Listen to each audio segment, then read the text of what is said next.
early August 1945. After the end of the war in Europe, Japan was on the brink of defeat.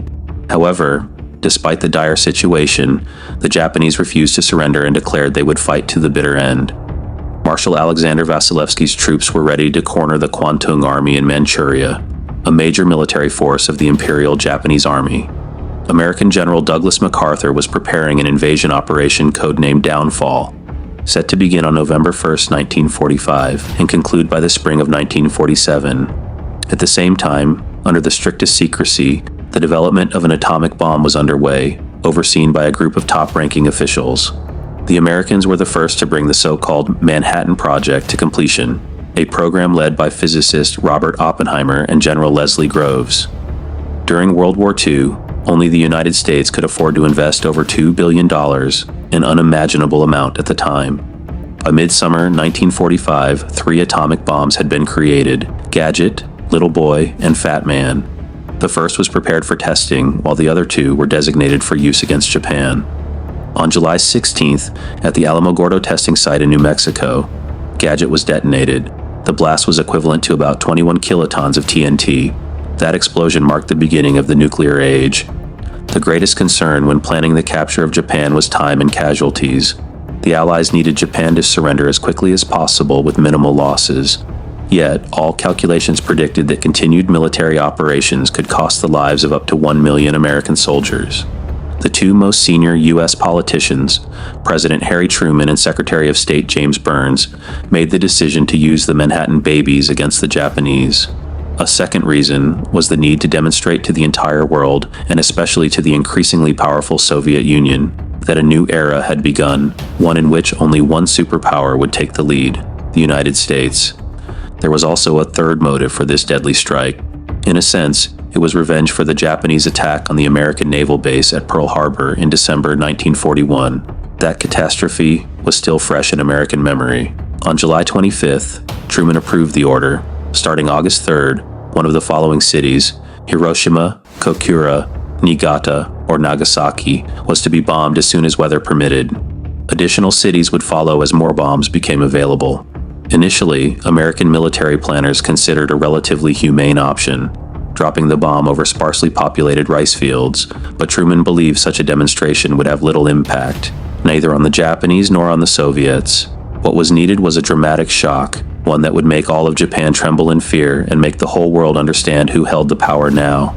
Targets for the atomic bombs were chosen among densely populated industrial cities. Truman believed that if the weapon was to be used, it had to have maximum effect: to pulverize major factories, leave cities in ruins, and kill tens of thousands of people as a warning to others. On July 26th, the governments of the United States, Great Britain, and China signed the Potsdam Declaration, outlining the terms for Japan's unconditional surrender. The next day, Japanese newspapers reported that the declaration, which had been broadcast over radio and scattered by aircraft in leaflets, had been rejected. The Japanese government made no move to accept the ultimatum. Douglas MacArthur and U.S. Army Chief of Staff Dwight D. Eisenhower, the future 34th President of the United States, opposed the use of the new deadly weapon. Most scientists agreed. They believed the atomic bomb should be a psychological tool for intimidation, not an actual instrument of war.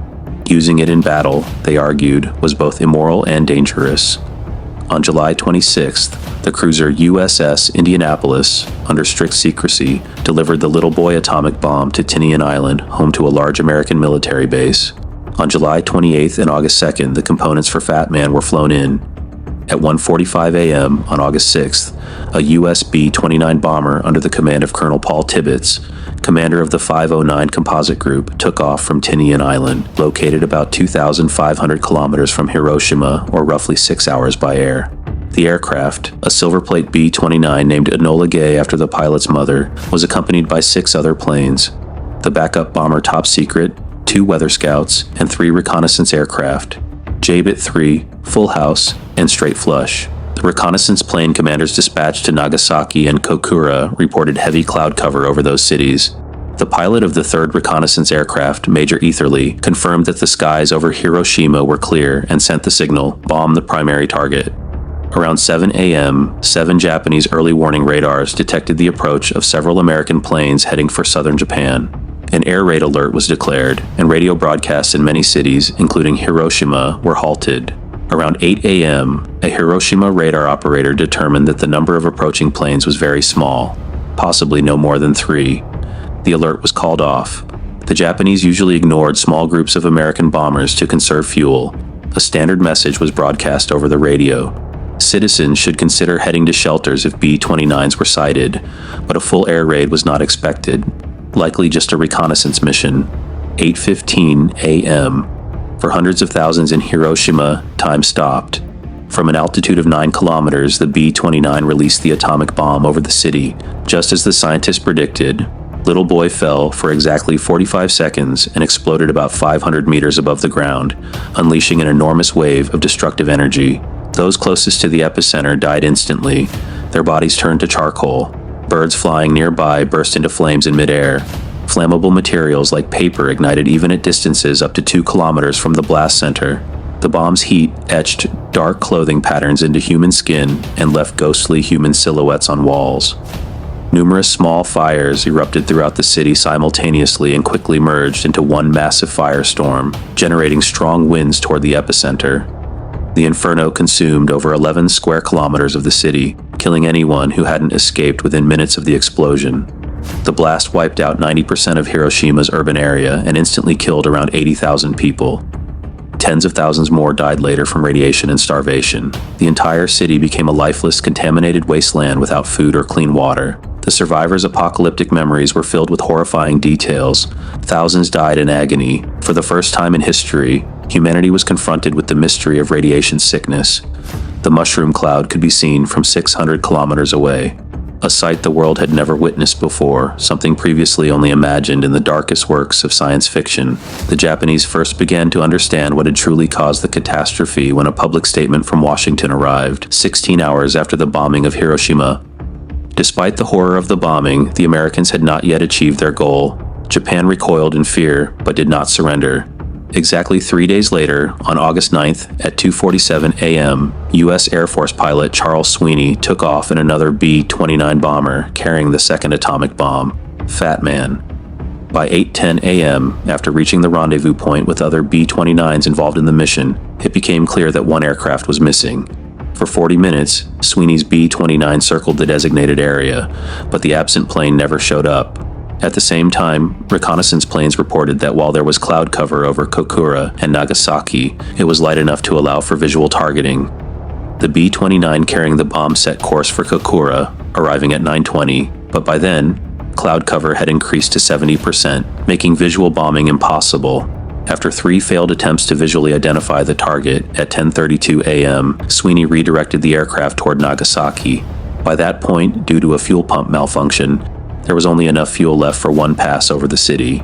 At 10:53 a.m., 2 B-29s entered the range of Japanese anti-aircraft defenses. The Japanese mistook them for reconnaissance aircraft and did not issue a new air raid alert.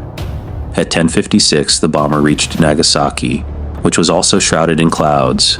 Reluctantly, Sweeney approved a much less accurate radar-guided bombing approach, but at the last moment, the bombardier, Captain Kermit Bayhan, spotted the silhouette of the city stadium through a gap in the clouds. Using that as a visual reference, he released the atomic bomb.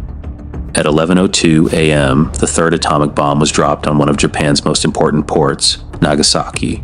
Though the explosion from Fat Man was even more powerful than that of the Hiroshima bomb, the destruction was less total. The city's hilly terrain helped reduce the impact. Still, tens of thousands of people died instantly. Fires broke out across the city. By the end of the year, the number of those killed from injuries and radiation in Nagasaki exceeded 140,000. Only after this second strike did Japan begin preparing to surrender. In Emperor Hirohito's statement, he said that the enemy now possessed a cruel weapon capable of annihilating the entire nation. The Americans had succeeded. On August 10th, Japan sent the Allies a proposal for surrender, with only one condition. The emperor would remain as the symbolic head of state, since the surrender terms allowed for the preservation of imperial authority in Japan. On August 14th, Emperor Hirohito recorded a speech announcing the country's surrender. The next day, Japanese media broadcast it to the public. Despite an attempted military coup by hardliners opposing the surrender, At 9:02 a.m. on September 2nd, the formal instrument of surrender was signed aboard the American battleship USS Missouri. The largest war in human history was over. Around the world, anti-war sentiment surged, much of it directed at Washington. Hundreds of prominent writers, thinkers, artists, and scientists, including some who had worked on the Manhattan Project, spoke out against the atomic apocalypse. They understood the grave danger nuclear weapons posed to humanity.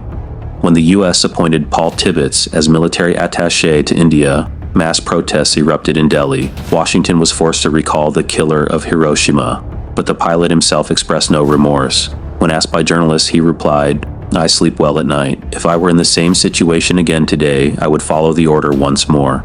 President Truman expressed much the same sentiment. Charles Sweeney also defended the necessity of the atomic bombings of Hiroshima and Nagasaki until the end of his life, and said he was proud to have ended the war. Still, during lectures in the 1960s, American college students would often boo him, and that came as no surprise. For millions around the world, the pilots who launched the first atomic bombings became symbols of something nearly demonic. For the Japanese, the memory of this national tragedy became sacred. More powerful than any monument or museum was the story of Sadako Sasaki, a girl who survived the Hiroshima bombing at age 2, but was later diagnosed with radiation sickness 9 years later. Sadako believed in an ancient legend that anyone who folded 1,000 paper cranes would be healed from any illness. She spent a whole year making origami cranes, but on October 25th, 1955, she passed away. In Hiroshima's Peace Park, a statue now stands of a girl holding a paper crane, a symbol of Japan's suffering and hope, a tribute to the horrific tragedy of the past and a pledge to reject nuclear weapons forever. The international community designated August 6th as Hiroshima Day. Every year, on this date, countries around the world hold events calling for the abolition of nuclear weapons and lasting peace.